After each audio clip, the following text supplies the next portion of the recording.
tantangannya harus membuat film ini bagus pastinya ya. Karena pasti orang mau melihat bagaimana akhirnya ya, filmnya seperti apa, jadinya seperti apa, bagus atau enggak ya, lumayan agak tertantangnya di situ. Cuman dari semua cast sama kru yang membantu akan yakin sekali sih. Makanya saya malah nggak sabar, bukannya tegang, bukannya apa gitu, nggak sabar untuk tanggal 15 sebenarnya mau syuting. Di calling langsung sama saya semuanya pribadi.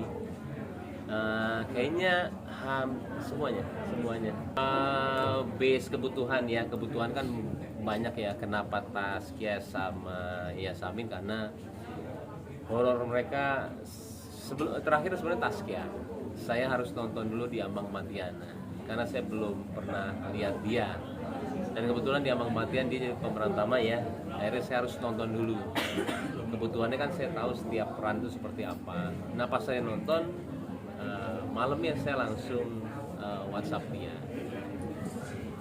mau atau enggak.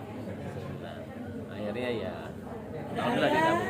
Ya Allah, dari mana dia? Itu baru satu pertanyaan. Di ruangan dulu lagi bahas konsep cerita selanjutnya. Jadi menyenangkannya sini belum?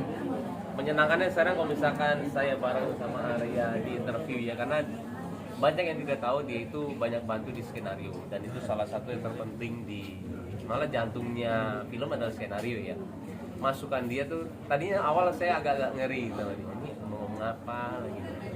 Tapi ketika saya dengar dan semua masuk akal dan semua itu memperbagus cerita ya, akhirnya kita kebedah lumayan agama yang 60-70% kita ubah. Akhirnya ya terjadi seperti sekarang. Nah, tapi lama dia ada, dia selalu menanyakan skenario draft baru udah belum. Jadi buat saya kehadiran dia di sini bukan hanya sebagai cast, makanya saya senang sekarang berdampingan sama dia itu.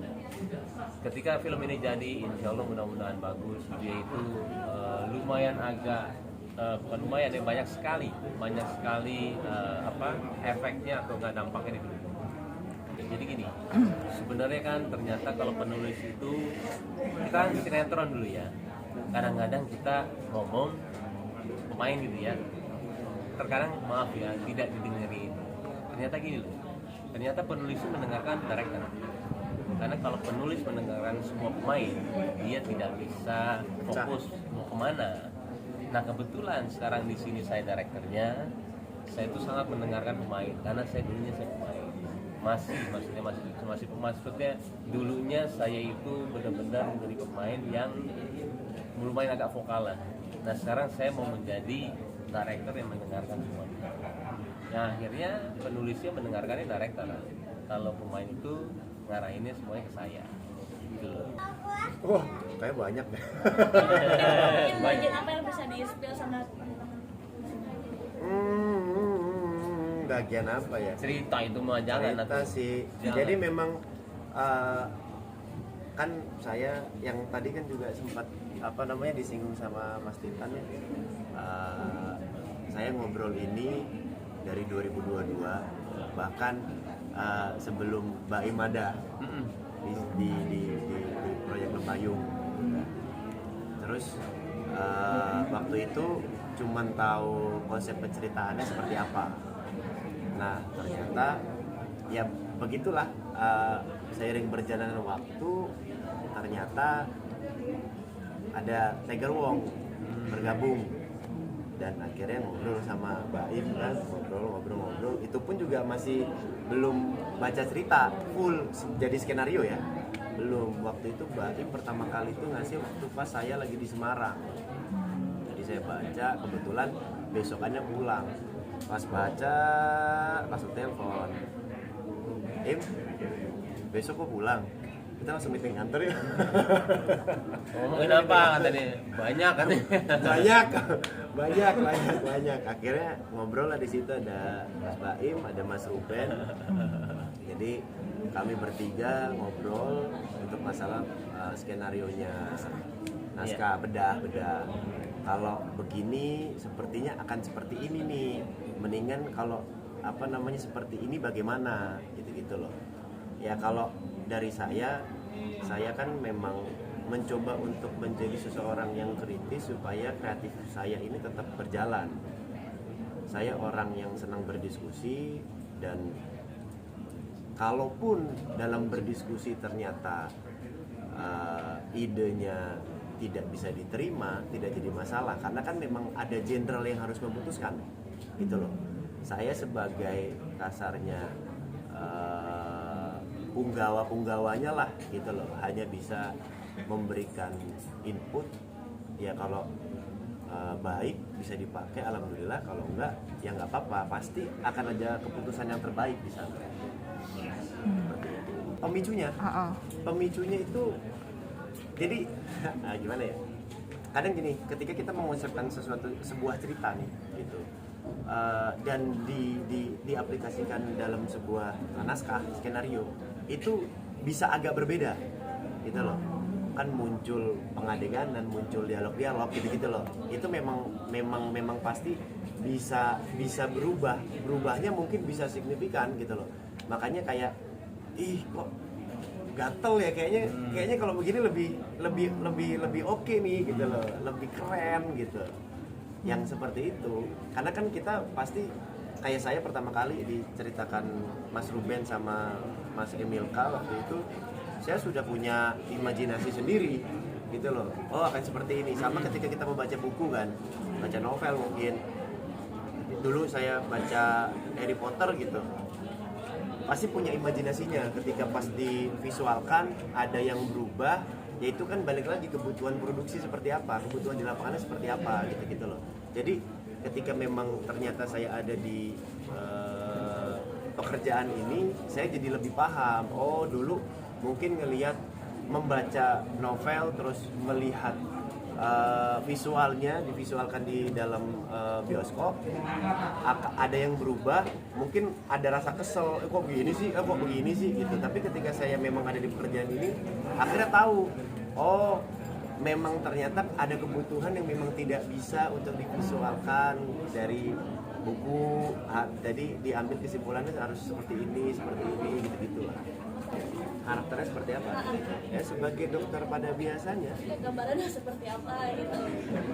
Gimana gambarannya? Maksudnya apakah jadi dokter yang nggak tahu Oh gimana? killer apa-apa gitu. Oh saya dokter yang akan sangat banyak membantu Arum dan Pika pastinya. Kalau idealis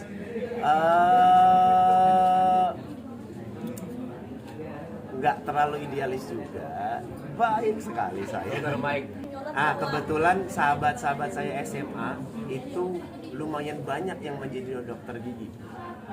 Lumayan banyak yang menjadi dokter gigi, bahkan memang sahabat dekat yang menjadi dokter gigi. Kalau saya kan orangnya memang gatel dari kecil, pengen tahu aja gitu, pengen banyak tanya gitu. Jadi kalau misalkan ke dokter gigi pun dari dulu itu ya pengen banyak tahu aja. Mau kadang cuman nganterin, ya saya ngeliat itu diapain sih, oh gitu, kayak gitu. Atau apa namanya, saya periksa dulu, saya kan punya asma ya. Dari kecil tuh saya dulu mungkin dalam sebulan itu ada seminggu sekali sepertinya saya tuh harus berobat dulu. Itu juga sambil oksigen juga pengen banyak tahu, banyak nanya, ini apa dok, ini apa. Itu serunya jadi seorang aktor. Saya bisa jadi dokter sekarang ya. Dokter ya sebenarnya gampang-gampang susah sih, karena tadi kan saya bilang juga kan saya nyicil, jadi ketika nyicil itu tabungannya banyak, nggak dadakan gitu, jadi nggak kaget. Makanya kalau mau lebih spesifik ya saya belum bisa bocorkan, nanti kan rahasia itu. Dingin gitu. Lihat aja nanti. Itu dia. Masih ke bawah Aldebaran itu pada saat saya selesai mau persiapan Gadis Kretek. Seperti itu, bukan syuting Gadis Kretek ke bawah Aldebaran, tidak. Justru karena ya syuting sinetron itu kan saya setiap hari saya membawa tokohnya, dan waktu pas saya mengundurkan diri yang pertama, saya mau persiapan Gadis Kretek itu kan hampir ya bisa dibilang udah 1 tahun lebih ya, udah 1 tahun lebih banget. Jadi memang tokoh itu udah pasti memang masih menempel. Makanya ketika saya persiapan ada bantuan dari Mas Rosa, Mas Lukman Rosadi, dari Mbak Dian, dari teman-teman yang lain ya, Aryo, dari Mas Iva, dari Mbak Dini, itu memang betul-betul sangat membantu di sana, benar-benar sangat membantu. Kalau memang waktu pas kita selama workshop itu memang Mas Rosa sih yang saya banyak sekali bertanya dan bahkan minta kayak latihan lebih untuk memang setidaknya menetralkan dulu, karena kan pasti masih nempel. Makanya Mas Rosa itu justru yang dilatih bukan membahas skenario-nya yang lebih banyak pada saat itu, tapi penubuhan dulu gitu. Karena dia saudara saya. Gampang aja. Satu, kita harus nyaman ya, karena ketika menahkodakan sebuah kapal itu untuk pertama kali, apalagi ya, kita harus sama orang-orang yang nyaman. Gak bicara kayak saya, tapi kru juga itu orang-orang yang sudah sering kerja sama sama saya, Pak Ipung, Alan. Untungnya mereka hebat di bidangnya masing-masing ya. Jadi ketika saya minta bukan kayak orang asing. Oh dia, karena dia saudara saya dan saya sudah tahu juga kritisnya dia sebagai seorang sinias ya. Jadi lebih ke arah kedekatan dulu untuk pertama kali, karena untuk orang asing yang kita direct takutnya dia, kan semua persepsi beda-beda ya, seperti kalian aja semua persepsi di sini mungkin semuanya beda-beda. Kenapa saya mendirect? Ada yang bilang mungkin ya alah dia mah cuma coba-coba aja, alah dia mah gaya-gayaan. Persepsi itu yang tidak bisa kita pungkiri, tapi ketika kita direct itu akan ada rasanya ke pemain atau enggak. Harus orang itu percaya sama saya mau buat film bagus, saya serius di sini. Orang-orang itu yang punya visi itu yang akhirnya, karena kan kita menahkodai mereka, kita yang akan banyak untuk meminta, bukan menyuruh ya, meminta bantuan mereka. Jadi ketika chemistry itu nggak ada, apalagi itu pertama kali ya, kecuali kita sudah menjadi seperti orang-orang hebat seperti Hanung segala semuanya. Dengan orang asing aja mereka kan orang hebat ya, pasti dia itu tahu siapa dia. Kalau kita kan orang baru. Kalau belajar, saya kemarin memang sudah mendirect series 5 episode kebetulan. Tapi itu sebenarnya lebih ke reality ya. Kemarin saya itu untuk berbalas jam sebenarnya saya editing lumayan agak banyak lah, hampir 100% ya. Jadi di situ saya punya keberanian untuk mendirect. Kenapa? Karena saya melihat semua gulungan-gulungan apa yang di direct sama director ya. Jadi di situ saya mulai punya keberanian. Dibilang otoritinya, tapi kan kita sudah lama di dunia. Perfeksionis bisa sebuah kata yang negatif atau positif ya. Perfeksionis saya tapi positif. Saya selalu mau menjadi yang kualitasnya terbaik ya. Nah itu susah banget untuk kita tidak menemukan orang-orang yang cocok di sekeliling kita. Dia harus punya visi yang sama. Kalau dia cuma sebatas kerja aja kayak Arya ya, tidak mungkin dia itu mau capek-capek untuk membedah skenario. Istilahnya mereka juga dibayar kok di sini, sama kru juga kok. Tapi gimana caranya ketika dia sudah naruh, pasti dia bilang, bagusnya begini deh. Dan dia mau capek. Nah ketika orang mau capek, makanya saya suka banget sama Pak Ibung tuh. Ada satu kejadian yang sudah selesai syuting, dia tiba-tiba datang ke saya, ini lokasi bagus banget, yuk kita kesini. Pak udah kelaran, dia tinggal terima bayaran. Saya bilang, waktu itu Wirebo itu 4 jam ke atas. Dan di situ saya lihat, wah ini orang, saya menemukan saya di bidang lain. Nah semenjak itu saya jatuh cinta dengan apa yang namanya Pak Ibung. Makanya sampai sekarang saya selalu terngiang-ngiang dengan dia. Karena buat saya kalau orang sudah dikasih terus membuat bagus, pasti dia akan ngejar kita, ke sana yuk. 4 jam naik dengan dia bawa kamera itu suatu hal yang melelahkan. Dan buat dia itu udah dibayar kok, tapi dia mau ngelakuin, hebat. Nah orang-orang itu saya susah cari. Target itu kemungkinan saya ya, belum tahu, tapi yang pasti 2024 kalau itu di bulan apa sih namanya, termin 2 ya, semester 2 ya, semester 2 iya, kuarter 2 ya, kuarter 2 bulan apa bulan? Juni sampai Desember. Juni Agustus. Juni Agustus. Ya karena sering ketemu, sering ngobrol, sering bahas apapun aja. Karena ketemu Baim pun juga nggak cuma ngebahas soal film, Iya, betul. apapun juga kami bahas.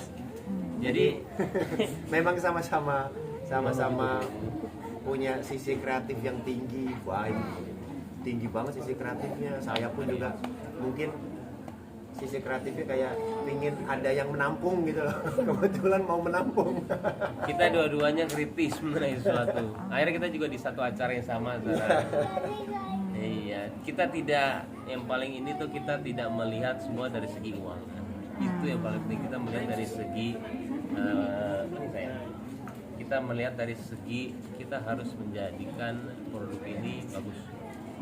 Ini quality, bukan karena uang semuanya. Nah itu visinya sama banget sama dia dan teman-teman sekeliling saya. Tapi ketika itu bagus, ya materi akan datang dengan sendirinya. Terima kasih Untuk teman-teman. menjaga stamina mungkin Mas Bayu nanti Foto berdua. Boleh berdiri? Oke. untuk persiapannya nanti. Oh, persiapan terakhir. Persiapannya apa, Baim? Kak Bayu, Kak Baim sama Kak Arya, persiapannya untuk gimana? persiapan Ke Jogja. persiapannya juga seperti apa Mas Bayu? Kenapa? Persiapan. Untuk persiapannya kan nanti juga akan di luar kota, untuk menjaga kesehatannya seperti apa? Apalagi kan kemarin habis dari rumah sakit. Iya. juga. Mungkin seperti apa? Mas? Lumayan tuh, ya saya 4 hari di hari akhirnya lemes banget, saya nggak bisa ngapa-ngapain, akhirnya ke rumah sakit. Terforsir banget. Kalau persiapan saya lebih ke syuting ini sih ya, saya harus harus pergi ke Jogja itu mungkin tanggal 9, tanggal 11 Jakarta lagi, tanggal 13 sana lagi. Saya harus ngelihat set apakah sesuai dengan bayangan saya. Kalau enggak, saya masih ada 5 hari untuk bisa merubahnya. Itu kalau saya lebih ke arah skenario, set sama prostetik, segala semuanya harus fix di kepala saya sesuai dengan apa yang saya mau. Nah itu lumayan agak melelahkan ya. Kalau saya itu sih Perfeksionis Jaga banget kesehatannya soalnya. gimana Mas? Hah? Harus dirasain, ini bukan kerja sih. Ini kita kayak Hiburan. sesuatu hal yang fun ya, sesuatu hal yang fun. Makanya selalu kalau begini tuh mau tos apapun saya selalu bilang have fun ya, selalu gitu. Terus saya nggak mau terbebani dengan pekerjaan. Berat nggak ninggalin piano yang tadi kan manja banget sama Mas Bayu gitu. Nah, iya lumayan lah, Ya lu lumayan. syuting kok. Iya. Ibunya juga kan.